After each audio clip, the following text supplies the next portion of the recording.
Magandang araw po sa inyo at sa mga kabarangay natin na hindi kumpleto ang tanghalian kung hindi nakakapakinig sa programa na Barangay Love Stories.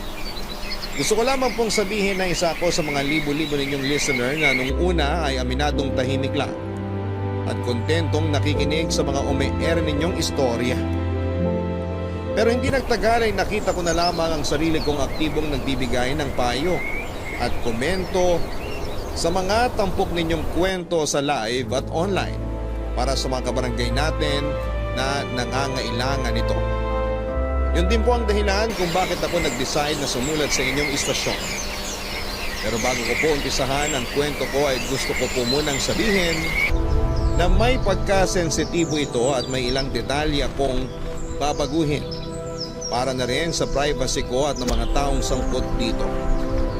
Hiling ko lang na sana'y lawakan ng mga kabarangay natin ang kanilang pangunawa upang mapakinggan ng buo ang istorya ko. Tawagin niyo na lamang po ako sa pangalang Paulina.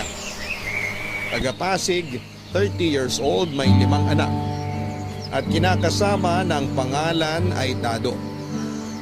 Isang kahig, isang tuka. Ganyan ko po ilalarawan ang pamumuhay namin simula noong nagsama kami sa isang bubong matapos niya akong mabuntis sa panganay namin, Papa Dudo.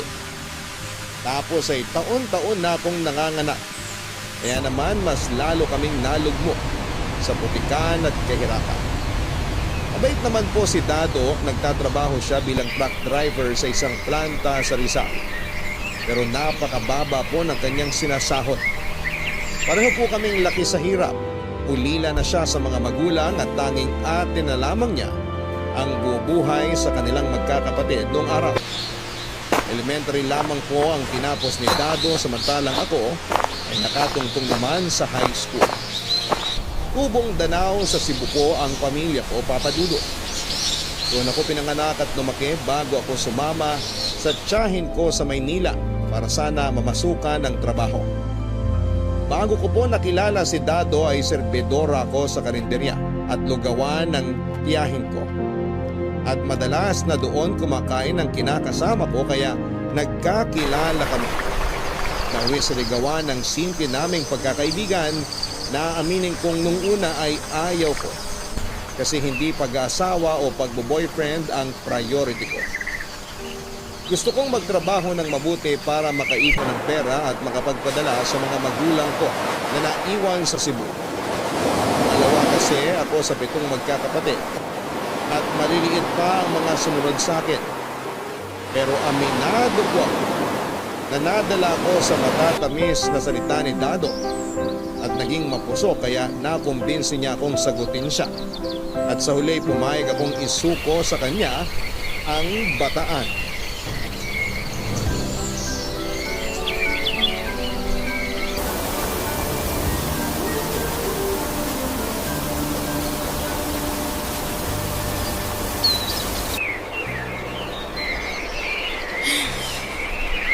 Itong 2,000 para sa upa, itong 500 sa tubig, tapos itong 800 sa utang sa tindahan.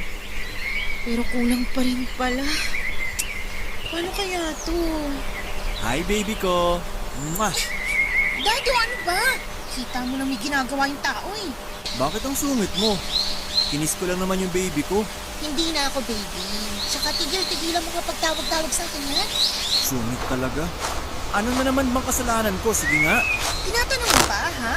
Siyempre, para alam ko, di ba? Kahit naman malaman mo, wala ka pa rin ginagawang paraan para di na ako magalit sa'yo. Ano na naman ba kasing problema mo sa akin? Kakabigay ko lang ng sweldo ko sa'yo, galit ka pa rin? Sino kayo magagalit? Eh kulang na naman tong binigay mo sa akin. Ni halos wala nang matira pambili natin ng bigas, panggatas at pang-diaper ng mga anak mo. Yung pangat mo, bibilan ko pa ng kumot kasi malambot ang dumi. Paano ko pa yun magagawa? Kakarampot ka itong binigay mo. Sa upa lang at sa tubig, sa igda tayo. Ay, pasensya ka na. Ngayong cut-off kasi, medyo malaking karta sa amin. Tapos naghulog pa ako dun sa kinukonserve sa kaibigan ko. Yan ang nga bang sinasabi ko. Na kayong makinabang sa akin pero pinabayad mo dun sa testing cellphone na yun. Sinabihin na kasi kita. Huwag ka padalos-dalos sa pagkuha ng hulugan. Pagtatanungan ba ulit natin to, Paulina? Di ba nag-usap na tayo tapos pumayag ka na? Oo, Pero mapilit ka kasi. Parang batang nagmamaktol nung unang beses kong sinabi ni hindi. Nakakailita ka. Sira na naman kasi yung cellphone ko. Kailangan ko rin yun sa trabaho. Eh di sana yung mas murang kinuha mo, hindi yung gusto mo pala talaga yung mamahalin. Oh, kita mo? Kinakapos tayo ngayon. Nandito na to eh. Tsaka nakakadalawang hulog na ako. Ayaw naman ipabalik sa akin to kasi kasama sa kasunduan na walang balikan. Ilang buwan mo pa ba yan huhulugan? Mga 6 pa, baby. 6 na buwan pa tayong magtitiis sa gutom dahil sa kapulpulan mo, Dado. Hindi naman tayo magugutom kasi nagtatrabaho ako. Pinagmamalaki mo sa akin yung trabaho mo na may kakarampot na sweldo at mas lamang pang thank you sa mga overtime hindi nababayaran? Ay, nagsabi na naman ako sa HR. Ilalapit daw sa management yung mga overtime ko na di pa nababayaran. Parang nung nakaraang buwan pa yung pagsasabi mo hanggang ngayon wala pa rin balita. Makakaraos din tayo, baby. Huwag mo sabi ako nga baby. Paulina naman eh. Ikaw kumausap doon sa may-ari ng tindahan na inuutangan natin. Sabihin mo kalahati ng mababayaran natin kasi wala pa tayong pera. Ayoko na lumapit doon dahil may paninig sa akin na utangira raw ako ng magbayad. Mas lalo namang ayokong kausapin yun. Napakasungit nun, mamaya masakal ko pa yun eh. Ikaw ang masasakal ko kapag hindi mo ginawa. Sabi ko nga, pupuntahan ko na para kausapin. Dalian mo!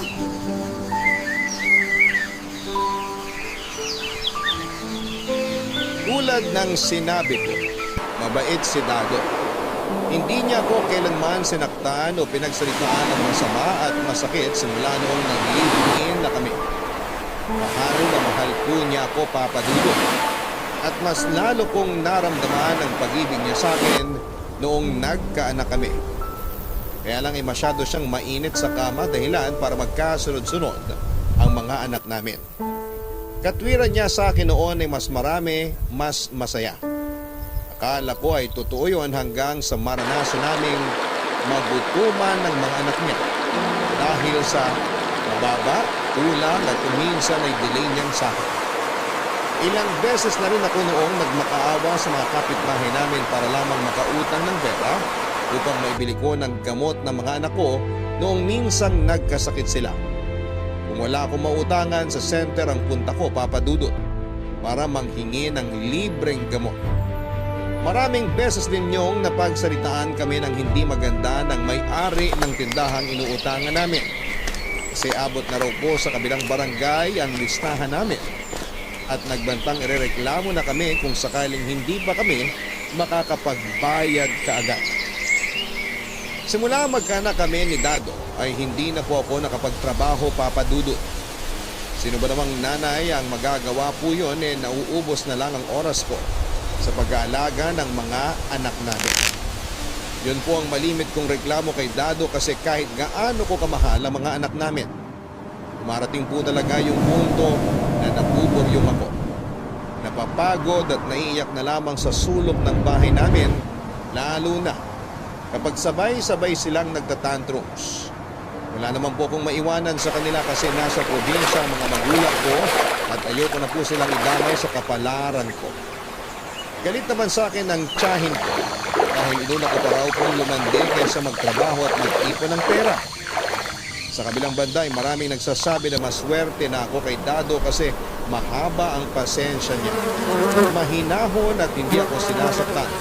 Katulad ng ibang babae na kulang na lamang ay gawing punching bag ng mga mister o kinakasama nila. Naisip ko rin naman po ang bagay na yon, Papa Dudut. Pero aning ko ang isang katulad ni Dado kung mas lamang yung gutom at kahirapan namin ang mga anak niya kasama siya. Doon ko napagtanto na hindi sa lahat ng pagkakataon ay mapapakain kami ng pagmamahal niyang yun. Lalo pa't lumalaki ang mga anak namin at mas dumarami ang pangangailangan nila. Hindi ko po alam kung naiisip yun ni Dado kasi sa nakikita ko ay kontento na siya sa trabaho niya at sinasahod. Magdasal na lang daw kami at umasang magkakaroon ng himala para kami ay umasenso.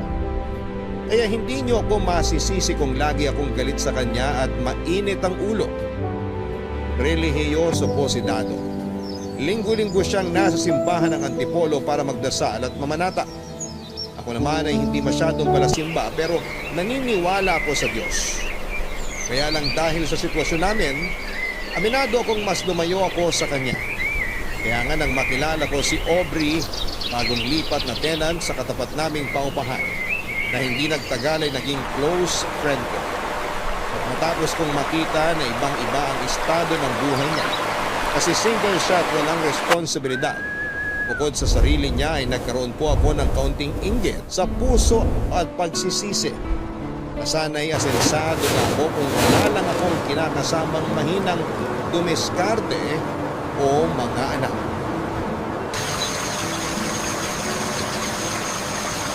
Sensya ka na, Aubrey. Nakalat bahay namin, ha? Hindi na ako makapagligpit, eh. Tinatamad na kasi ako. Nakalat din naman ang mga anak ko. Naku, ayos lang yun. Ako nga na walang anak, nakalat yung bahay. Pero naglilinis naman ako pag sinipag ako.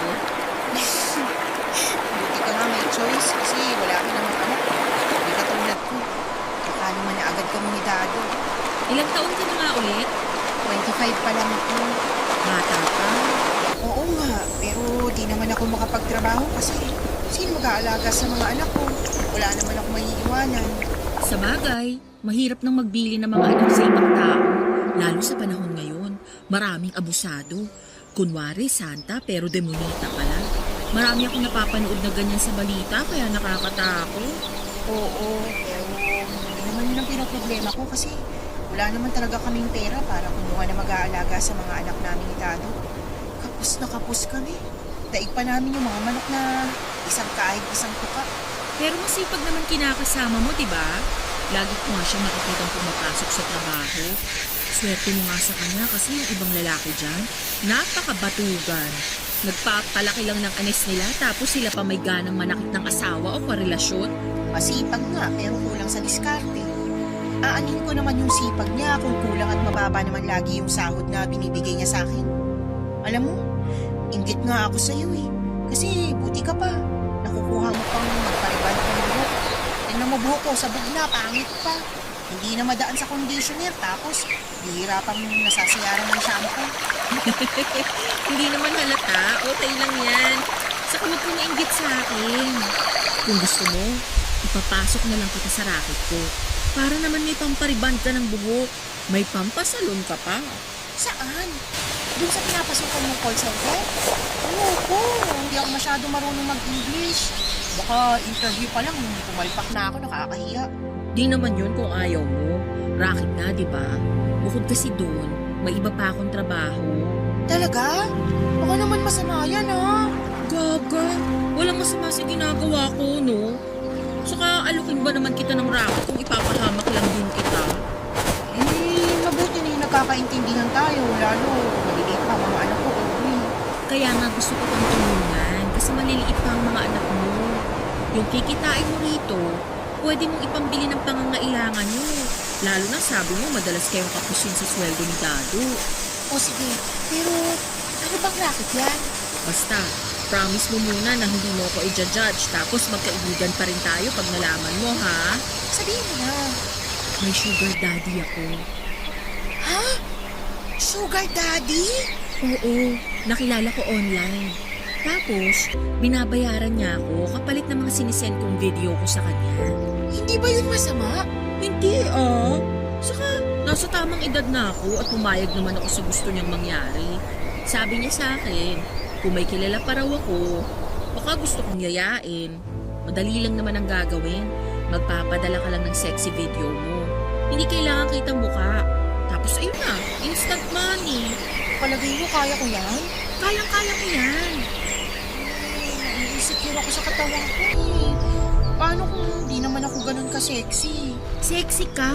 Gigil na gigil nga sa'yo si Dado eh. Ha? Paano mo naman nasabi? Ano? Kasi nakalima nga kayong anak. Malamang, ibig sabihin, mainit siya sa'yo sa kama. Oo nga. Pero mas mainit ulo ko sa kanya kasi hindi biro magluwal ng 5 anak tapos paghihirap lang din pala paglabas sa tiyan ko. Kaya nga tanggapin mo na yung inaalok ko para makatulong sa pangangailangan ninyo. Abot langit po ang kaba ko sa inalok sa aking pagkakakitaan ni Aubrey Papadudut. Wala po kasi talaga akong ideya na meron palang ganong klase ng trabaho. Yun bang sekreto sa madla kasi nakakahiya at hindi katanggap-tanggap sa lipunan? Pero naisip kong hindi naman yon masama dahil hindi ka naman nagnanakaw o nangaapak ng kapwa mo. Kumbaga ay nasa tibay na lang talaga ng sikmura at pananaw kung paano mo titingnang hindi nakakasuka o nakakahiya ang iyong ginagawa. Kaya kahit nung una ay nagdadalawang isip ako, sa huli kinonsidera ko na rin ang alok niya, Papa Dudut. Meron lamang akong problema ng mga panahon na yun para tuluyan ko ng kagatin ang alok sa akin ni Aubrey. Yon ay walang iba kundi ang relasyon namin ni Dado. Siya po ang first boyfriend at tatay ng mga anak ko. Di minsan na hindi ako tumingin sa ibang lalaki o naisip na magloko sa kanya dahil mahal ko siya. Kaya nga nagtatalo ang konsensya ko at ang realidad. Marami akong tanong sa isipan ko. Marami akong pagtitimbang na ginawa. At sa paglipas ng mga araw na walang progreso o asenso ang buhay namin, kasama na ang mas tumataas na demand ng pangangailangan ng pamilya. Pero kulang naman ang perang pambili at panggastos namin, ay mas nadadagdagan yung dahilan upang pumayag ako sa offer ni Aubrey na magbenta ng laman kapalit ng salapi, Papa Dudut. Pera ang ugat ng lahat ng kasamaan sa mundo. Yan po ang laging sinasabi sa akin ng nanay ko, kaya siguro'y sapat na sa kanila ni tatay na meron lamang silang kakarampot na kita at kontento na lamang na binibigyan kami ng aming mga kamag-anak para mairaos ang araw-araw naming pamumuhay. Kaya nga grade 6 pa lamang ay napilitan na akong magbenta ng kung ano-anong pagkain sa eskwelahan namin tulad ng mga sitserya na nabili ko mula sa ipon kong baon araw-araw. Tapos noong high school na ako ay namasukan ako bilang tindera sa isang burger machine dahil kalahating araw lamang ang klase namin noon, Papa Dudut. Sa kabila ng pagsisikap ko ay naging mailap na sa akin ang sweldo. Hindi ako makaipon kasi malaking bagay ng sweldo ay binibigay ko sa mga magulang ko, lalo na mas madalas kaming kapos sa pambili ng pagkain. Nang mga panahong yon, nadiskubre naming may sakit sa puso ang bunso kong kapatid. Kaya mas nahirapan sa pagdadala ng buhay ang aming pamilya. Yun din ang dahilan kung bakit hindi na ako nagkolehiyo at pumayag sumama sa tiyahin ko paluwas ng Maynila. Natatandaan ko pa na yung unang beses na nakaapak ako sa Maynila dahil naiyak pa nga ako, Papa Dudut. Mahirap at masakit kasi sa akin na iwanan sa Cebu ang pamilya. Pero dala-dala ko sa puso ko yung pagnanasa at pag-asa na sa pagbabalik ko sa bayan namin. Hindi na ako yung Paulina na mahirap at laging kinakapos sa pera. Opo, mataas ang ambisyon ko para sa sarili ko at sa aking pamilya. Pero lahat ng yon ay naisan tabi ng magkaroon na ako ng mas malaking responsibilidad sa pamilyang binuon namin ni Dado. Biyaya po ang mga bata, yan ang tinanim ko sa isipan ko. Pero hindi ko na po maalala ang bagay na yon nung dumami na sila at nang mangarag kami ng kinakasama ko sa pagpapalaki sa kanila. Napakahirap po ng walang family planning, Papa Dudut. Ako po yung patunay na araw-araw kang malulusyang sa kakaalaga sa mga anak mo dahil sa matinding pagod. Kapag tulog nga sila, madalas na sinasabayan ko na lamang sila imbes na gumawa ako ng mga gawaing bahay dahil hindi ko na po talaga kaya. Tapos may mga pagkakataon na hindi pa ako natutulungan ni Dado. Ultimo, paglalaban ng mga damit namin, keso pagod daw siya sa trabaho at ipapahinga na lamang daw niya ang day off niya. Gusto ko pong magtampo pero wala akong karapatan. Kaya nga nang maisip kong walang patutunguhan ang pagiging padre di pamilya ni Dado, ako na po ang gumawa ng paraan para kahit paano ay sumulong kami. At yon ay matapos kong pumayag sa alok na trabaho sa akin ni Aubrey, Papa Dudut.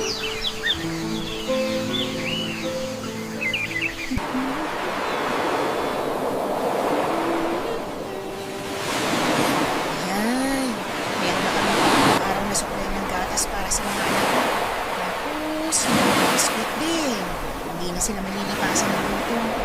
Wow! Dami naman yung grocery mo, baby. Marami talaga. Para yan sa mga anak natin tsaka rito sa bahay. Grabe. Mukhang mamahalin pa yung iba rito ah. Lalo na tong... ano nga to? Hindi ko mabasa. Basta sauce. Huwag mo na kasing basahin. Basta yun na yun. Sabi ng babae sa grocery kanina, masarap yun pang sa gulay. Kaya binili ko. Oh, tapos ito, nakabili na rin ako ng gamot at vitamins para sa mga anak natin. Panay kasi sila sa punat-ubo. Lalo na yung panganay mo. Ang hina ng resistensya. Pero hindi ko pa naman sweldo ah. Saan mo kinuha pambili ng mga grocery na yan? Pati itong mga gamot at vitamins sa mga bata. Ha? Ano kasi? Huwag mo sabihin sa akin nangutang ka. Hindi Bakit ko naman gagawin yun? Di lalo tayong nalubog. Tsaka igagaya mo pa ako sa'yo na utangero. Sakit mo naman magsalita, baby. Totoo naman, di ba? Patunay ang cellphone mo. At nabalik na naman po sa cellphone ko yung usapan. Babalik at babalik talaga tayo sa cellphone mong yan hanggat hindi mo pa yan nababayaran ng buo. Kaya huwag kang magre-reklamo dahil pag naaalala ko, yung pamimilit mo sa akin na kuhanin yan, nayaya mo talaga ako. Oo na, pero sagutin mo na lang. Saan mo kinuha yung perang pambili mo ng mga yan? Sa racket namin ng Aubrey. Aubrey? Yung dyan nakatira sa tapat nating paupahan?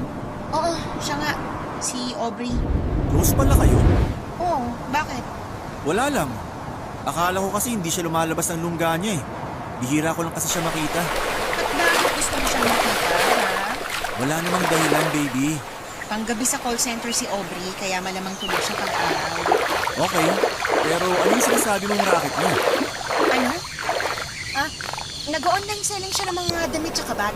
Binibili niya dun sa Divisoria at Taytay tapos pinapatuloy niya na lang para makikita siya. Sinabihan niya ako na i-share ko raw yung live niya sa group pages sa Facebook para mas maraming makakita at bumili. Tapos, kukomisyonan niya ako. Kaya ako may pera ngayon pambili ng grocery natin. Malaki ba komisyon mo? Sakto lang, pero kapag maraming bumili sa kanya, oo, malaki. Hindi ba siya lugi? Bakit ba ang dami mong tanong? Wala naman, gusto ko lang malaman. Kung nagsasayang ka na doon para may panghapunan tayo, no? Kesa kung ano-ano pang pinag-uusisa mo, masyado ka. Sungit mo talaga sa akin, baby. Huwag mo sabi ako matawag-tawag na baby. Magsayang ka na doon. Oo na, ito na oh.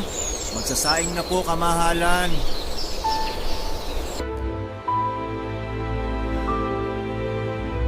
Magpapadala lamang ako ng sexy videos sa sugar daddy namin na hindi kita ang mukha ko. Tapos ay babayaran niya ako ng pera at para sa akin ay hindi na ako lugi kasi yun lang naman ang gagawin. 5,000 po ang unang sweldo ko na ibinigay sa akin ni Aubrey. Pero 7,000 raw talaga yun. Inuha niya lang yung 2,000 kasi siyang nagpasok sa akin. Hindi na ako nagreklamo dahil hindi naman ako kikita ng ganong halaga kung nakatunganga lamang ako sa inuupahan namin at nangungonsumi sa mga anak ko.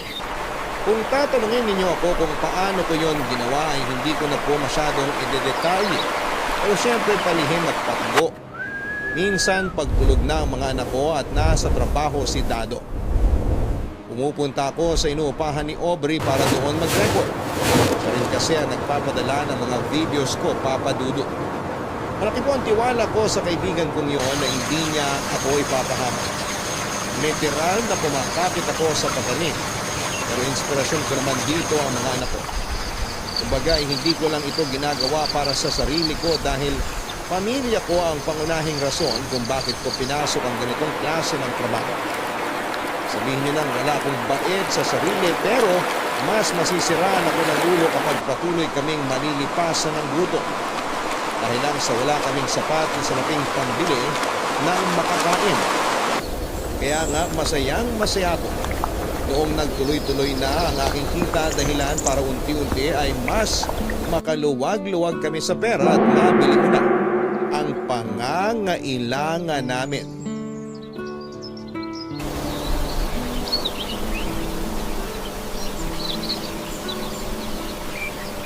Ano? Gusto niyang makita mukha ko? Bakit daw? Siguro na-curious siya. Galing mo kasing gumiling dun sa huling video na pinadala natin. Ayoko. Hindi ko kaya yun, Aubrey. Ano hindi mo kaya? Magpapakita ka lang ng mukha mo, luka-luka. Yakang-yaka mo yun. Paano pag napahamak ako? Paano pag kumalat yung video tapos... Gaga, tigilan mo nga yan. Hindi yun kakalat. Saka hindi ka mapapahamak. Wala ka namang ibang gagawin. Kikembot ka lang. Hahawakan mo sarili mo. Tapos ayun na. Gusto lang talaga niyang makita mukha mo. Magbabayad siya ng mas malaki. Kaya huwag ka na mag-overthink. Gaano kalaki? Depende. Baka doblehin niya kasi maganda ka naman, girl. Totoo ba yan? Oo, girl. Tignan mo nga yung itsura mo. Laki ng improvement mo simula nung kumita ka na ng pera. Nakapagpariban ka na ng buhok. Nakapagpa-facial pa. Iba ka na, hindi na kita ma-reach. Sira. Ako pa rin to, si Paulina, yung kaibigan mo. Hindi ko naman magagawa lahat ng yan kung hindi dahil sa tulong mo. Kaya, thank you talaga ng marami, Aubrey, ha. Wala yun. Saka mabait ka naman. Saka nakita ko talaga sa iyo yung determinasyon at pagsisikap para makatulong sa pamilya mo. Lalo na sa mga anak nyo ni Dado. Kaya sino ko para hindi ka tulungan? Lalo kung kaya mo naman, di ba? Isa ka talagang tunay na kaibigan. Thank you. Kaya nga inaano kita ngayon ng panibagong oportunidad na kumita ng mas malaki. Naiintindihan ko naman, pero kabado pa rin ako. Paano kung pumalpak ako? Paano kung hindi niya ako magustuhan kasi... Magugustuhan ka niya. Sa kagalante yun. Baka nga hindi lang doble ibayad sa'yo. Baka gawin pang triple. Ayaw mo ba no? Mabibili mo na ng pangarap nilang laruan yung mga anak mo. Sa bagay, nung nakaraang nag-mall kami ng mga bata, gustong-gusto ng panganay ko yung remote control na kotse, kaso libo yung halaga. Siyempre, hindi naman ako pwedeng basta-basta maglabas ng pera para lang makabili ng ganun. Kahit nakakaluwag na kami, malayo pa rin kami sa pagiging mayaman. Tsaka, mas may dapat pa akong unahing pagkagastusan bago yung mga ganong luho ng mga anak namin ni Dado. Kaya nga kung ako sa'yo, go ka na rito. Tapos tigilan mo na yung pagiging nega mo. Kasi ako na nagsasabi sa'yo, magugustuhan ka niya. Ganda mo, tapos ang sexy mo pa. Binubola mo na ako niyan eh. Hindi no. So ano, payag ka na? Gina? Okay lang bang pag-isipan ko muna? Oo naman. Di kita pipiliting magdesisyon ngayon. Kasi gusto ko, bukal sa loob mo. Tandaan mo lang ha, na walang masama sa ginagawa natin. Wala tayong iniinsulto, wala tayong ninanakaw, at wala tayong tinatapakang tao. Kaya bakit ka mahihiya, di ba? Yung iba nga dyan, kulang na lang magkanda-kuba na sa pagtatrabaho, pero mailap pa rin yung swerte. Ikaw, oportunidad na ang lumalapit sa'yo. Gagawin mo lang isunggaban. Ganon ka dapat ka-agresibo sa totoong buhay. Tatandaan ko mga sinabi mo. Salamat ulit, Aubrey. Walang anuman. Uy, pwede bang tulungan mo akong mamili kung anong brand ng sunscreen ang bibiling ko rito? Nakasale kasi sila eh, ang mura. Tingin! Wow, oo nga! Bakit ka bibili niyan? Magbi-beach ka ba? Oo, ang init-init kasi. Gusto ko namang mag-relax. Wow, buti ka pa. Gusto mo sumama? Pag sa Boracay yan, wag na lang. Mahal pa masahe sa aeroplano. Diyan lang ako sa may Batangas para malapit. Pag-iisipan ko. Sige, pero dalian mo ha. Pati yung alok ko. Huwag mo nang patagalin ang pag-iisip. Sayang, oportunidad na yung lumalapit sa'yo. Ay, oo na. Tingin nga ulit ako ng mga sunscreen.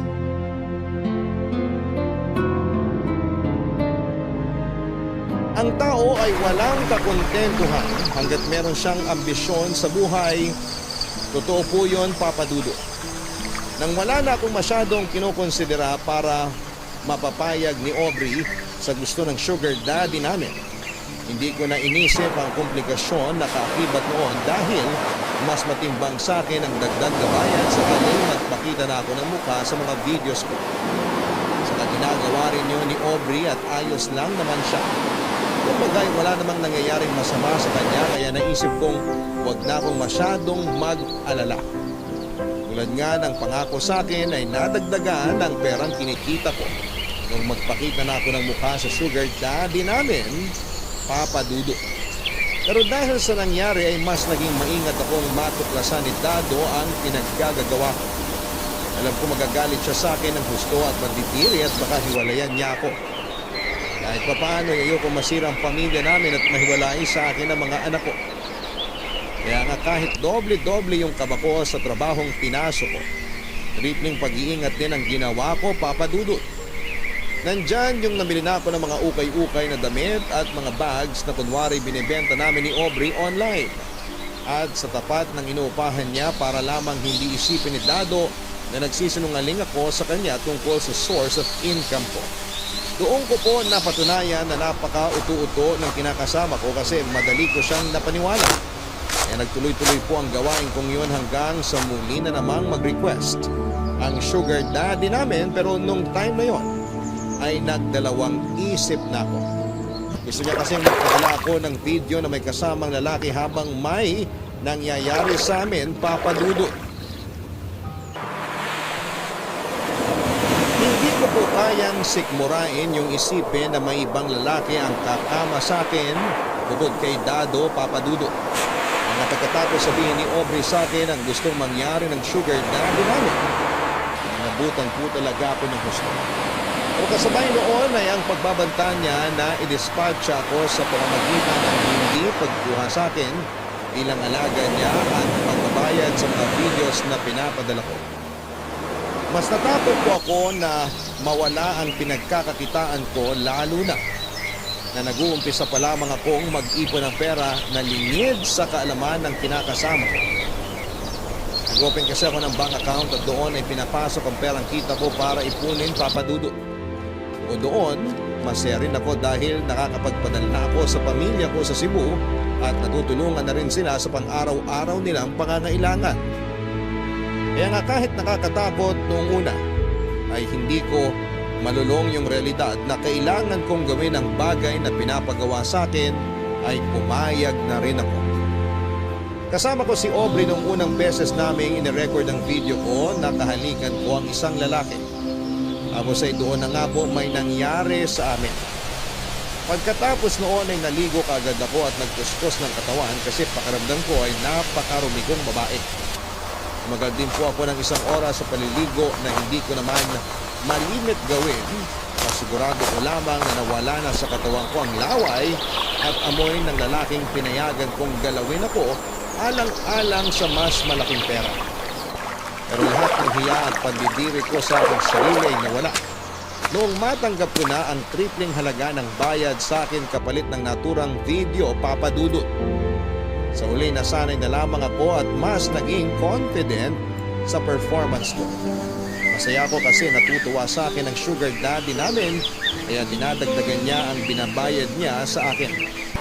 Kaya lang kaakibat noon ay tumabang naman ang relasyon at pakikisama ko kay Dado. Sa totoo lang ay hindi naman talaga maayos. At malayo na rin ang loob ko sa kanya na nag-ugat sa mga pag-aaway namin sa pera.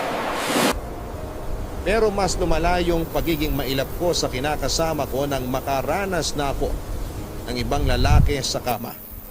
Hindi na ako masyadong ginaganahan kay Dado kahit na sabihin nating masarap at magaling siyang mangromansa. Mas nadadaig kasi ako ng pagod at mas gusto ko na lamang ipahinga ang katawan ko. Nasa pumayag na may mangyari sa amin. Isa pa, ayaw ko na pong mabuntis niya ako. Ayaw din naman niya kasing gumamit ng proteksyon. Kaya naaasar ako sa pagmumukha niya, Papa Dudut.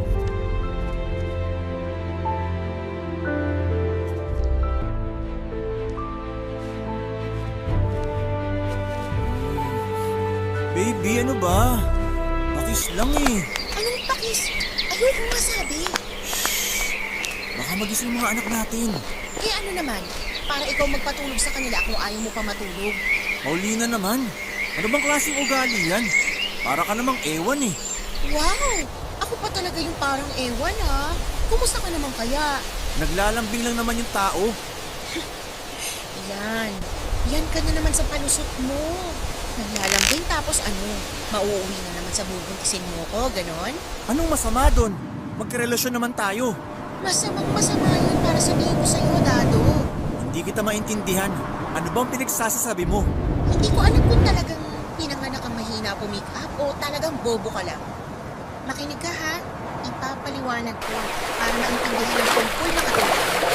Luma na yung mga anak natin. Tapos ang babata pa ng mga yan, plano mo na naman dagdagan natin? Blessing naman yung mga bata, Paulina. Kami nga, 8 kami magkakapatid nun. Masaya naman kasi marami kami. Anong masaya doon? Eh yung atin yung nga yung naghirap para mabuhay kayo kasi maaga na wala yung mga magulang nyo. Tsaka, huwag mo na nga ako nangyayari na blessing yung mga bata kasi marami rin mga kapatid ko, Dado. At hindi yun blessing dahil napakahirap ng pamilya namin. Siguro, pwede pa yung tawaging blessing kung mayaman mga pamilya natin. Kaso hindi eh. Naranasan kong sumala sa pagkain kasi kailangan ko pang hatian mga kapatid ko sa kakarampot na pagkain binibigay sa amin nila nanay at tatay. Tapos hindi ko akalain na ganun din mararanasan ng mga anak mo dahil sa hina mo dumiskarte sa buhay. Kung hindi pa kita tinulungan sa pagtatrabaho, sa kangkungan na tayo pupulutin ito. Ay, bakit ba lagi mong sinusumbat sa akin yung pagiging driver ko? At bakit hindi ko isusumbat sa'yo? Sige nga, tatanong-tanong ka pa? Hindi ka marunong makiramdam? Nagsisikap naman ako para sa pamilya natin. Kaso mailap yung swerte. Hindi ako naniniwala sa swerte. Mas naniniwala ako sa diskarte. Aanhin mo yung pagsisikap mo kung hanggang pagsisikap ka na lang. Ni walang aksyon, ni walang gawa, puro ka nagsalita. Tsaka, hindi mo ako masisisi kung nagkakaganto ko sa'yo. Mukha kasing wala kang pangarap eh. Para sa kaalaman mo, marami akong pangarap. Talaga ba? Kasi kung totoong sinasabi mo, hindi ka ganyan mag-isip. Blessing daw ang mga bata kasi sila nga 8 magkakapatid. Sana kasi dun pa lang na-realize mo na hindi madaling magpalaki ng mga anak tapos wala ka pang sapat na kakayahan para mabigay yung mga pangangailangan nila. Kung sanay kang kumabang sa pikitan para lang masabing nairan ako sa araw-araw ang pamilya mo, pues ibahin mo ako. Pagod na ako maging mahirap. Sawang-sawa na ako sa buhay natin isang kahig, isang tukadado. Kaya sana maisip mo yan. Dami mo namang sinabi. Parang gusto ko lang naman humalik sa'yo ah. Yun lang, di mo pa mapagbigyan. Masyado kang madamot. Madamot na ako, madamot. Tsaka kung gusto mo bumalik, yung dingding natin halikan mo. Oo na. Kakalikan ko na lang yung dingding. Buti pa yun, hindi nagrereklamo. At hindi nanunumbat. Dahil sa nangyari, nanlamig sa akin si Dado at nung una ay wala naman akong pakialam doon kasi naisip ko na baka napagtantunan niya ang mga sinabi ko. Pwedeng pag-isipan niya ang tungkol sa sitwasyon namin gayong hindi naman pumapata ang aming mga anak. At hindi rin talaga afford na magdagdag pa kami ng isang bibig na pakakainin dahil nga nagmamahal na ang mga bilihin sa merkado. Bukod doon ay paano niya pag-aaralin ang mga anak namin kung meron pa kaming binibilhan ng gatas at diaper. Lahat ng iyon ay gusto kong isuksok sa kokote ni Dado. Kaya napagsalitaan ko na lamang siya ng masasakit sa huli naming pagtatalo. Kaso yun na rin ang umpisa ng pagkakaroon ng lamat ng aming relasyon. Bukod sa hindi ako pisikal na sinaktan ni Dado, hindi rin po siya ng bababae. Kasi mahal niya raw ako at ang mga anak namin kaya bakit siya gagawa ng bagay na sisira sa aming pamilya. Hinahangaan ko po siya ng gusto sa aspetong yon dahil bibihira na papadudot ang mga lalaking pinapanindigan ng kanilang pamilya at kusang umiiwas sa tukso. Kaya nga noong ako na ang nanlamig at nanloko para po akong binuhusan ng malamig na tubig sa mga kabulastugang ginawa ko. Doon na ako kinain ng matinding hiya sa sarili, sa mga anak at sa kinakasama ko papadudot. Hindi ko na po magawang titigan si Dado dahil sa labis na pagkakonsensya ko sa ginagawa ko sa kanya kapag nakatalikod siya. Iniiputan ko siya sa ulo dahil lamang sa pagiging ambisyosa ko. Natatakot po akong makarma kaya nga bago pa tuluyang masira ang pamilya namin, ay ako na po ang kusang kumabig papadudot. Inausap ko si Aubrey para magsabing ayoko na. Gusto ko nang itigil ang ginagawa namin papadudot.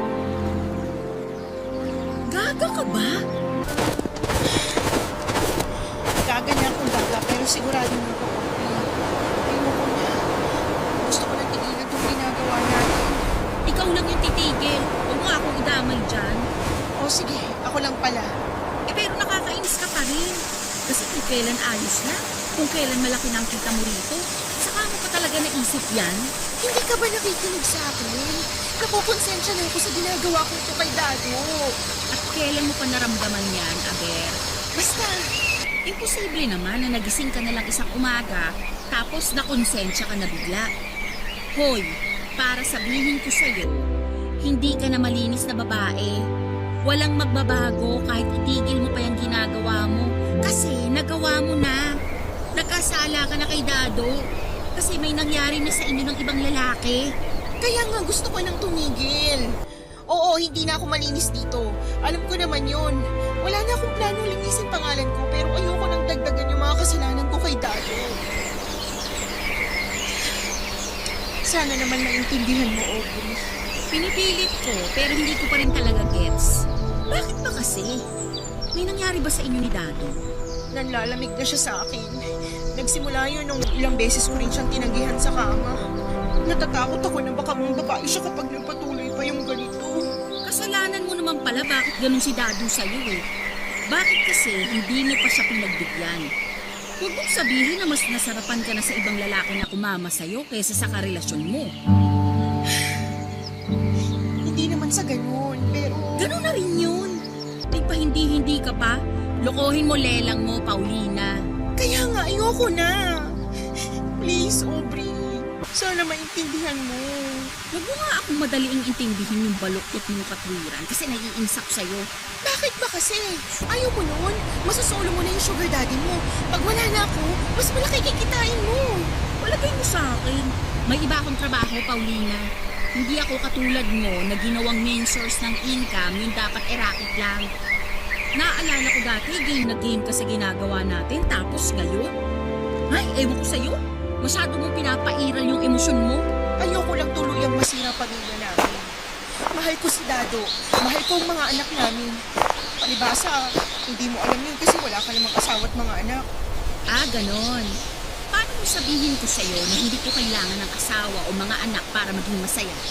Kasi akala mo lang masaya magkaroon yan pero mas nakaka-depress pa yan sa pag-iisa. Kaya wala kang karapatang ipamukha sa akin na walang nagmamahal sa akin porque hindi ako katulad mo, no? Saka mahiya ka nga sa balat mo, Paulina. Sino sa atin yung losyang, pangit at hindi na naaayusan kasi panay alaga sa mga anak niya? Ako ba? Ikaw, diba? Inggit ka pa nga sa akin noon kasi bagong rebound yung buhok ko. Tapos sa'yo, gula-gulanit. Huwag ka naman magsalita ng ganyan. Nasasaktan ako sa mga sinasabi mo eh. Arte mo, para yun lang. Nagsasabi naman ako ng totoo, diba? Alam mo, kung ayaw mo na, edi wag mo.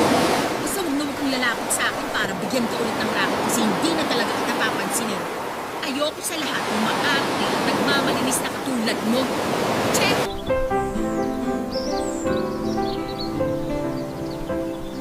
Nagalit sa akin si Aubrey dahil daw mas pinairal ko raw ang aking emosyon. Pero sa huli, wala na rin siyang nagawa, Papa Dudut. Hindi na niya ako pinilit na gawin yung ginagawa namin para kumita ng pera. Kung tatanungin niyo ako kung anong pakiramdam ko ng mga panahon yun, magsisinungaling ako kung sasabihin kong hindi ako nangihinayang. Masaya rin naman ako na hindi ko na niloloko si Dado pero alam kong malaki na naman ang magbabago sa buhay namin. Lalo na hindi na ako kikita ng malaki para matustusan ang pangangailangan namin. Kaya lang tinatagan ko ang loob ko na mapapaunlad ko yung kaunti kong ipon sa loob ng 3 buwan kong pagbebenta ng laman. Kaso hindi mo talaga masasabi kung kailan ka sisingilin ng karma, Papa Dudut. Akala ko kapag tinigil ko na yung ginawa ko sa kinakasama ko ay hindi na ako babalikan ng kapalaran. Na kung kailan desidido na akong ayusin ang pamilya at relasyon namin ni Dado, doon ko na pala sisimulang pagbayaran ng mga kasalanan ko sa kanya. Nagtuloy-tuloy po ang panlalamig sa akin ni Dado at lahat ng pag-iwas na ginawa ko sa kanya noon. Lalo na sa kama ay pinaranas niya sa akin. Bukod doon, ang dati kong hindi mabisyong mister ay panay na ang paglalasing. Isang gabi, umuwi siyang lango sa alak at dumagapang na lamang papasok sa inuupahan namin. Hindi ko na alam kung papaano siya nakauwi sa amin ng ligtas at kumpleto ang bawat parte ng katawan niya. Hinatay ko siya papasok at nung maiupo ko na siya sa aming kawayang bangko para mas maasikaso. Nakita ko sa lig niya ang hindi lang isa kundi maraming pula-pula sa balat niya na mula sa leeg papunta sa kanyang dibdib. Hindi ako pwedeng magkamali, Papa Dudut, dahil kiss mark o hiki ang mga yon, Papa Dudut. Doon ko nakumpirmang may babae si Dado at kahit na gustong gusto ko siyang saktan, sampalin, kalmutin at suntukin ng gabing yon, ay nagpigil ako ng aking sarili. Nasikaso ko pa rin siya hanggang maayos siyang nakatulog bago ko umiyak sa banyo namin, Papa Dudut. Sobra po talaga akong nasaktan kasi ni sa hinaga na hindi ko akalain na magagawa sa akin yon ang kinakasama ko. Hindi lang ako makapagreklamo dahil alam ko sa sarili kong hindi rin naman ako naging tapat sa kanya sa pagsasama namin, pero hindi ba pwedeng magbago ang isang tao? Saka mahal ko po si Dado. Hindi ko masikmura na meron siyang ibang babaeng kinakama bukod sa akin dahil ako ang live-in partner niya. Kaya nga kahit ayaw ko ay nakaramdam ako ng matinding panibugho sa kung sino man ang babaeng kinakalokohan ni Dado. Ayoko pong mawala sa akin ang tatay ng mga anak ko, kaya sinabi ko sa sarili ko na gagawin ko ang lahat. Mahuli ko lamang at mailagay sa dapat niyang lugar yung kalantari ni Dado. Kaya lang ay naramdaman po ni Dado na pinaghihinalaan ko siya. Kaya mas naging matinik siya sa pagtatago sa akin kung sino ang kabit niya. Naging mailap siya lalo na sa pagpakamam ng personal niyang gamit tulad ng cellphone. Pero naniniwala ako na pag desidido kang malaman ang totoo ay hindi yon maitatago sa iyo ng mundo. Isang gabi naramdaman ko ang paglundo ng kutsyon namin, indikasyon na may bumangon. Walang iba kung hindi si Dado. Takang-taka ako noong nagbihis siya at lumabas ng bahay namin, alanganing oras ng madaling araw noon. Kung sinilip ko kung saan siya pupunta ay laking gulat ko nang tumawid siya ng kalsada at nagkatok sa inuupahang kwarto ni Aubrey na nasa unang palapag lamang. Tapos ay ganoon na lamang ang gulat ko nang pagbuksan siya nito ng pinto at salubungin ng isang mainit na halik bago sila naghatakan papasok sa loob. Kaya pinuntahan ko sila para bulabugin ang masaya nilang patagong pagkikita, Papa Dudut. Walang hiya kayong dalawa! Napakapapoy niyo! Iwan mo nga akong babae ka! Dodo! Dodo, tulungan mo ko! Paulina, bitawan mo si Aubrey! O sige, bibitiwan ko siya pero ikaw ang lagot sa akin! Ano ba? Nasasaktan ako, Paulina! Huwag mong sasaktan si Dado! Sira ang ulo ka mo! Bitawan mo ako sa pulutan malantika! Pinagkatiwalaan kita! Tinuring kitang kaibigan pero winalanghiya mo lang ako! Kung hindi ka pa naman talaga higat, napakakati mo! Sa dami ng lalaki na aking pinagkalandian mo, kay Dado ka pa talaga nagpakamot na halipan ka! Di ba, Paulina? Tumigil ka na! At bakit ako titigil? Totoo naman lahat ng mga sinabi ko. Nangati ang babaeng yan, tapos ikaw naman yung kumamot sa kanya. Isa ka ng palanting lalaki.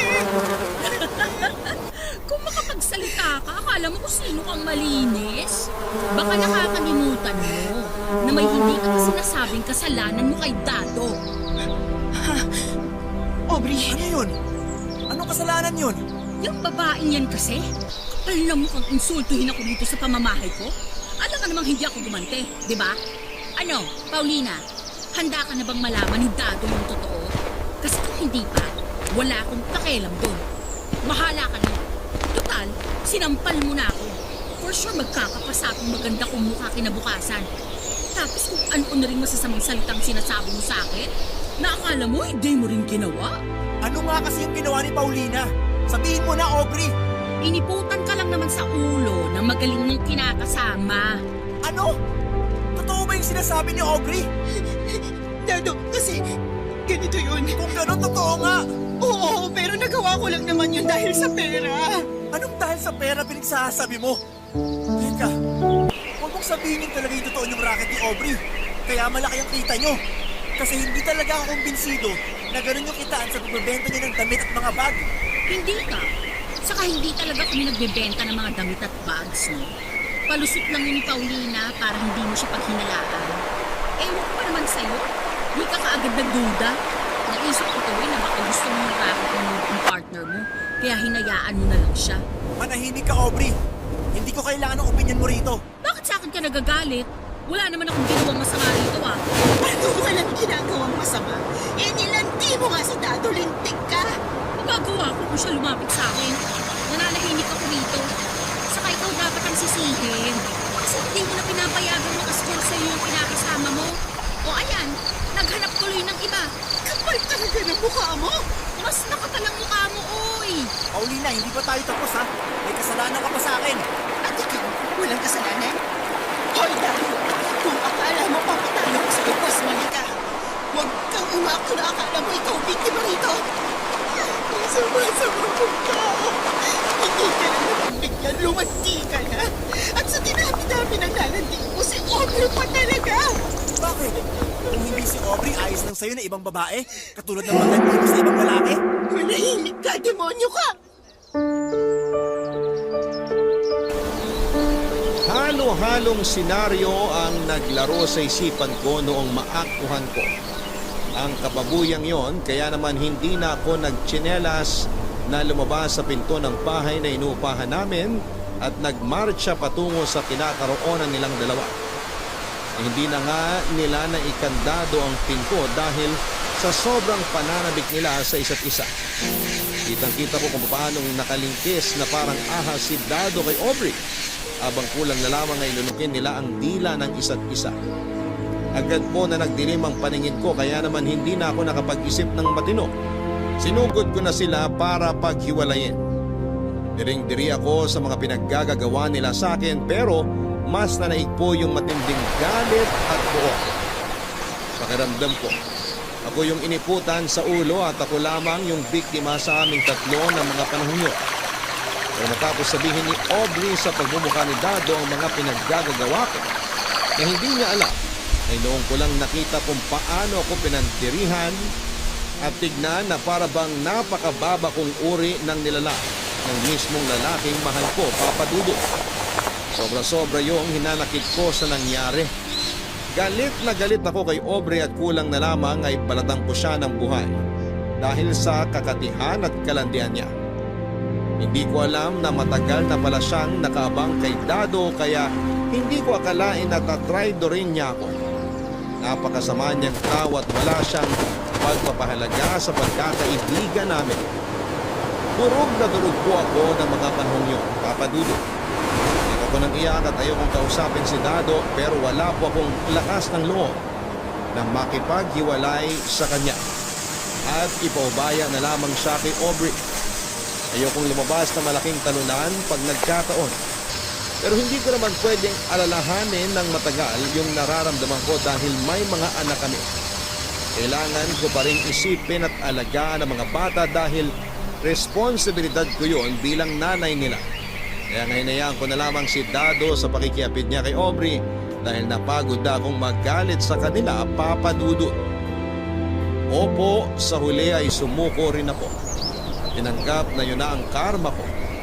Mas masakit lang kasi araw-araw pinamumukha sa akin ni Dado ang mga kasalanan ko sa pamamagitan ng lantaran niyang pakikipag-ugnayan kay Aubrey. May punto na tinawag ko ang pansin niya. Nagagalit at inaaway ko siya pero mas lamang po doon yung kakulangan niya sa amin bilang padre de pamilya. Nagkataon kasi na nauubos na yung ipon ko at hindi na sapat ang perang ibinibigay niya sa amin, Papa Dudut.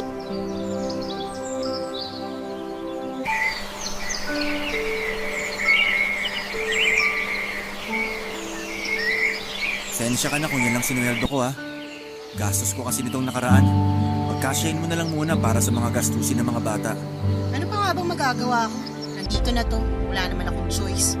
Oh, wag ka naman humbat dyan. Ginagawa ko naman lahat para sa pamilya natin eh. Pwede ba? Huwag ka na nga luminga ng ganyan. Alam natin na nag-aabot ka rin kay Aubrey na yon. Kaya hindi mo ako manloloko, Dado. Diba? Nag-beach kayo nung nakaraan? Sabihin mo hindi, puputulin ko di lang. Oo, pero napilitan lang naman ako sumama sa kanya kasi wala raw siyang kasama. Napilitan pero gusto mo rin. Hindi mo na kami iniisip ng mga anak mo. O kahit yung mga anak mo na lang, wag na ako. Naiisip ko naman kayo ng mga bata. Kaya nga pinasalubungan ko kayo ng seashell na keychain. Gustong-gusto nga yun ng pangalawa natin eh. Ipakain ko kaya sa iyo yung seashell na keychain mo, no? Akala mo kasi lagi nakikipagbiroon sa iyo. Seryoso naman ako dun eh. Ikaw lang tong laging galit. Ano ba kasi plano mo, ha? Kung ayaw mo naman maghiwalay tayo, bakit di mo maiwan-iwan si Aubrey? Ano bang meron sa ahas na yun wala sa akin? Sige, sabihin mo. Mahal ko na rin si Aubrey, Paulina. Sabi niya mahal din niya ako kaya nahihirapan akong pakawalan siya. Siya yung nandyan noong mga panahong nagkukulang ka sa akin. Kung iiwan ko siya, parang wala naman akong utang na loob nun. Pero mahal din naman kita. Kaya ayaw ko sana maghiwalay tayo. Pero may mga anak tayo.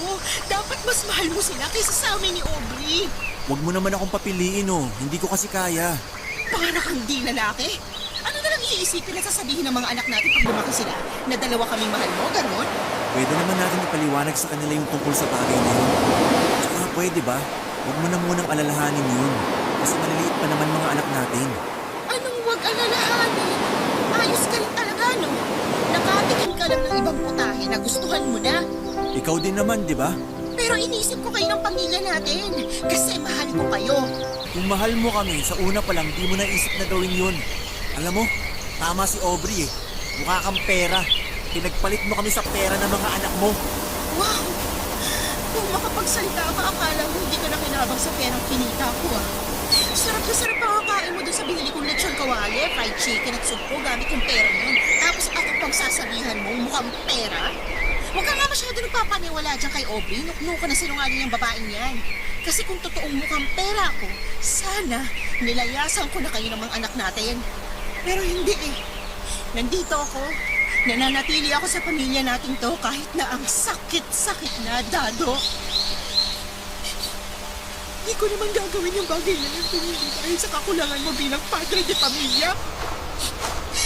Ilang beses na ako nagpaparinig sa'yo na ayusin mo, diskarte mo sa buwan mo, na huwag kang makontento sa kakarampot na kinikita mo, na humanap ka ng iba pang pagkakakitaan.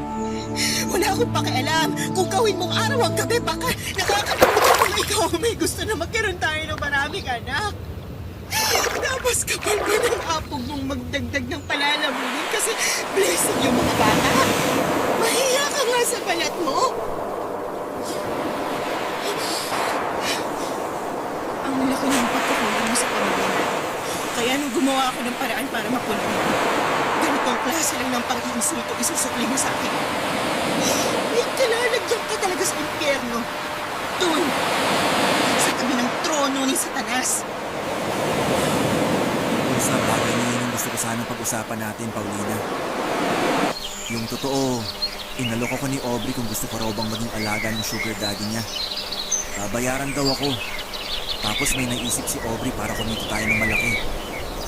Gusto niya, magpadala tayo ng video habang may nangyayari sa ating tatlo.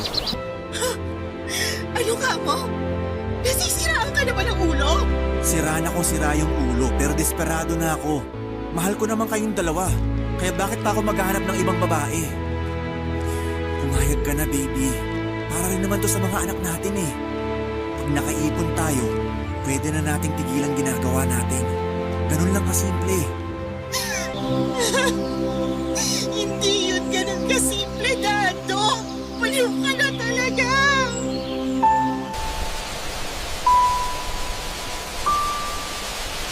Mga padudot, kinilabutan po talaga ako sa gustong mangyari ni Dado. Niisip kong mabuti kung paano niya naaatin na ikonsidera ang bagay na yun. Dialog sa akin na parang normal na bagay. Alam ko naman po na hindi tama yung ginawa ko at natuto na ako sa mga pagkakamali ko. Gusto ko na nga magbagong buhay, hindi ba? Pero bakit ganito naman ang nangyayari sa aking karma? Sobra-sobra.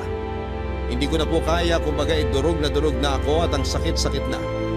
Baka isang araw ay mamanhid na lamang ang buong pagkatao ko at wala na akong maramdaman. Sa kasalukuyan ay hindi pa rin kami hiwalay ni Dado at hindi ko kasi alam kung saan kami pupunta sakaling umalis kami ng mga anak ko sa poder niya. Iniisip ko na lamang po yung sitwasyon habang patuloy pa rin ako hinihimok ng kinakasama ko na gawin namin yung bagay na minsang pinagsisihan ko at hiniling na sana'y hindi ko na lamang ginawa. Pero sa huli ay kusa na rin po akong pumayag, Papa Dudut. Alam ko na marami sa mga kabarangay natin ang magsasabi ng masasakit sa akin. Pero wala po akong pakialam. Wala namang pinanganak na perpekto at lahat tayo naghahangad lang ng mabuti at magaan na buhay para sa mga anak natin. Yun po ang mga pangarap namin ni Dado na unti-unti namin sinasakatuparan. Maraming salamat, Papa Dudut, sakaling mapili po ninyong i-area ang istorya ng buhay ko. God bless po sa inyong istasyon. At sana ay dumami pang mga nakikinig ng Barangay Love Stories. Ang inyong forever kapuso at kabarangay, Paulina. Hindi masama ang pagkakaroon ng pangarap, lalo na kung inspirasyon natin sa pagtupad nito ang mga mahal natin sa buhay. At kapag magulang tayo, natural sa ating gawin ang lahat para magkatotoo yung mga pangarap na ito. Pero lagi nating tandaan na bawat aksyon at desisyon natin sa mga gagawin natin ay may kapalit na komplikasyon. Maaring hindi pa natin yun nakikita sa ngayon, subalit siguradong meron tayong maaapektuhan. Mga kapuso, kabarangay, biyaya ang pagkakaroon ng anak lalo na kung may kakayahan tayong alagaan sila. Palakihin ng mabuti at may pag-ibig at ibigay ang kanilang pangangailangan. Kaya na bago tayo magdala ng sanggol sa mundong ito ay pakiisipin natin ng maraming beses kung may kakayahan na nga ba tayong buhayin sila. Hindi kayang sustentuhan ang pagmamahal na